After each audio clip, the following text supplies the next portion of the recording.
Hello, hello, good people. Hello, welcome back to another episode of Make America Think Again with Vaughn. Welcome, everybody. Welcome. Thank you for coming to the page. Down below, you see the correct spelling of my name. You have my IG information. If you need a little pop of news throughout the week, or you just want to, hey, what's going on with the Strait of Hormuz? What's on in Iran? What's going on with what's going on in DC? What's the newest thing? What's the newest law? What's the newest crime?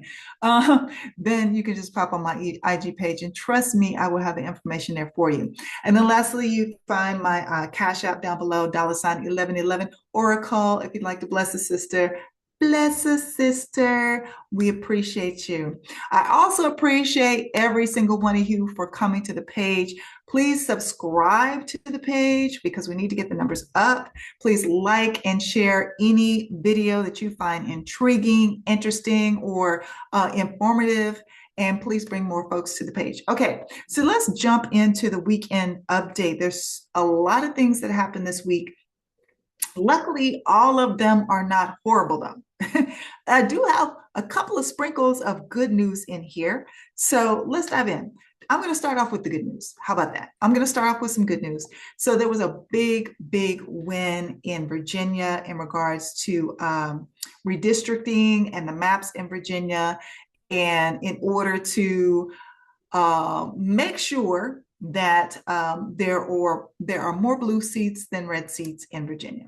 I think it's 10-1, 10-1 now that the people have spoken. Now, here's the thing.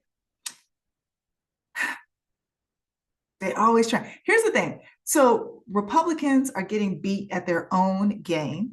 So what they're trying to do, they went to a federal judge and had a federal judge put a hold or a stop on the election that just happened and said, hey, none of this matters. You cannot do this in the state of Virginia. Reasoning, I don't know. What I do know is that the people of Virginia voted for this. They're saying the numbers are very close. And this is why I keep telling you all, in November, the numbers have to be too far apart, too large for them to debate, for them to question, because they're going to do it. They're going to try it anyway. So we have to have the largest margins ever. Okay, so back to Virginia. They're saying that, it should be null and void because the numbers are too close. But here's the thing. Virginians voted for this. The yeses were more than the nos. And so this passed. Okay, so what I suspect, there's already been a response. Loud ass car. There's already been a response from the Attorney General in Virginia to this judge's decision, and it will go all the way to the Supreme Court in the state of Virginia, and it might go all the way to the Supreme Court of the United States, because here's the thing. They want to hold it up and have as many cases hanging out there in regards to voting, because when, the closer we get to November, if it's in limbo, then you have to go with what is already on the books. Okay, so that's what they're trying to do. My response or my thinking on this, if Virginians, you're going to have act a damn fool. That's what's going to happen. Virginians are going to have to take to the streets. If your attorney general is not successful, and they're still trying to come up with some more bullshit, Virginians are going to have to take to the streets. Virginians are going to have to go out and say, we said what we said emphatically so that they can understand it. And y'all know that Republicans don't understand just regular English. They don't. They understand, unfortunately, the only thing that wakes them up is if you mess with their money or their power. Okay? So flooding the streets, labor strikes, whatever, Virginians can come up with, those are the things that are probably going to work. Okay, so moving right along. Also, what we saw happen this week, there were, 15 Latino immigrants were quietly and silently deported to the Congo. Yes, you heard me right. 15 Latino immigrants were deported to the Congo. They're not from the Congo. They don't know shit about the Congo, but they were deported to Congo. That happened this week, and you probably missed it. Law enforcement is getting cut because this government, this regime, is making ICE a priority, and already 11,000 members of law enforcement from different states have been cut. KKK Caroline. KKK Caroline is about to go on maternity leave. Good for her. Now, here's what was proposed, that the felon and JD Vance take over her job while she's out. First of all, that would be a demotion for JD Vance. So I don't think that he'd be too keen on, doing that. I know the felon likes the attention. He likes to go out in front of cameras. He likes to blubber. He likes to, flub around. He might do it for a little while, but then he'll get bored. So then what will happen? What will happen? Now, we already know KK Caroline brings her current baby to work. So I don't know how quickly she's expected to come back to work and bring this new baby. Is she going to bring both the babies? I don't know. I really don't care. What I do want you to think about, though, is how they are getting rid of the women in this current regime. And I believe, this is my personal opinion, that KKK Caroline is going to go out on maternity leave and we'll never see her again. Not in that capacity. We will not see her again. I believe that she's going to be replaced by a man. I don't think it's going to be JD Vance. And like I said, the felon will get bored with it after a couple of times. So they're going to find somebody, and I believe she's going to be replaced with a man. Mark my words today. Mark my words. She's going to be replaced by a man. Cash Money Patel. It looks like Cash Money might be the next on the chopping block. Yes, information has come out about Cash Money Patel previously being arrested for public intoxication. So there is proof. And here's what I told you. I told you last week, Cash does not want this smoke, because what will happen if he follows through with this lawsuit against The Atlantic? Discovery is going to come out. More of this is going to come out, and it's going to be available, and also information on him flying his girlfriend around and her personal security, what he did when he went to the Olympics, et cetera, et cetera. All of that's going to come out. So I believe that if he does not drop the lawsuit, it's going to come out in Discovery. But also, what's looming right now, word on the street is right now that he's getting ready to get fired anyway. He is the next on the chopping block. The felon does not like any attention on anyone other than himself. Okay, we all know this. All right, so the next thing that I want to talk about is Spirit Airlines. So apparently Spirit Airlines is on the verge of bankruptcy, and this regime is contemplating buying out Spirit Airlines. And I want you to let that sink in, because how appropriate, how aligned, how much does it track that this regime will be aligned with Spirit Airlines? I've never flown on Spirit Airlines. I refuse to fly on Spirit Airlines.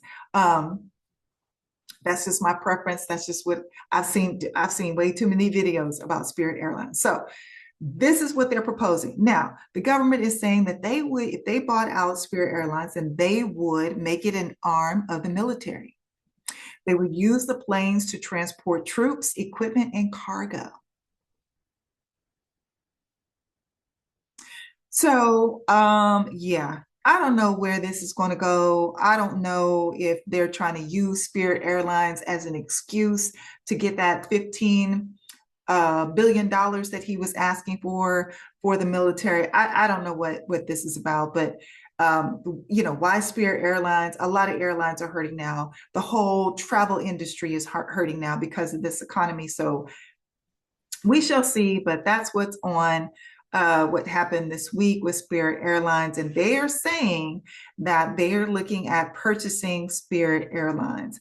Now, people are having a problem with this because they're saying, like, what are we doing here? This is like socialism, is what some people are saying. And what I'm seeing is another bailout of another corporation, not the American people, yet another corporation. That's what I'm personally seeing. Okay, here's another thing. Donnie, Dimensional Don, he fell asleep again. He fell asleep again at the Resolute desk with people aligned, surrounding him, all around him talking. And here's the thing that I have picked up on. If they are not praising him, then it's time for him to take a nap. It's time for him to go night night if there's no praise that is being poured upon him. So we saw that again this week that he fell asleep live on television or live in front of cameras when he swore that he would never do this. And he talked about and dogged Biden for being drowsy and tired at times. He is doing the same exact thing repeatedly, repeatedly. Um, White House Correspondents' Dinner. Okay, so this tonight, you're watching this later, but tonight is the White House Correspondents' Dinner. Here's the thing about the White House Correspondents' Dinner. You have a regime that has been trashing the press and the media since 2015. The felon has, at least. Now, these other folks that came along with him in this regime, they're new to it, but they're true to it. They are trashing the media as well. So you have them trashing the media, trampling all over the First Amendment, but this year they want to attend. So a lot of journalists are not attending. I'm not going to attend this dinner that is supposed to be a celebration of us and the First Amendment, and with people that are trashing it and tearing it apart every day.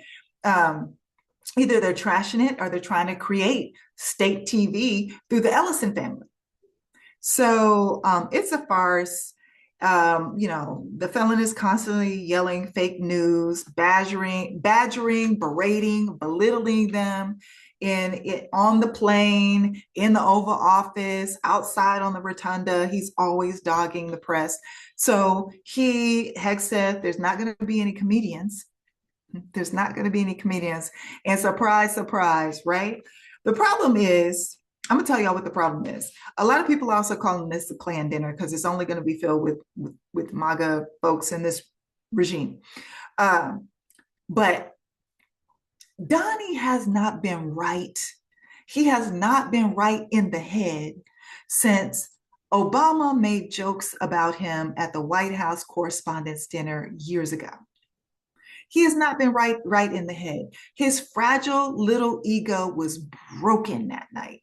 It was broken into several little pieces. So I have a theory. This is part of the reason why he's constantly bringing up Obama, because it's like this traumatic thing happened to him because he was embarrassed in public.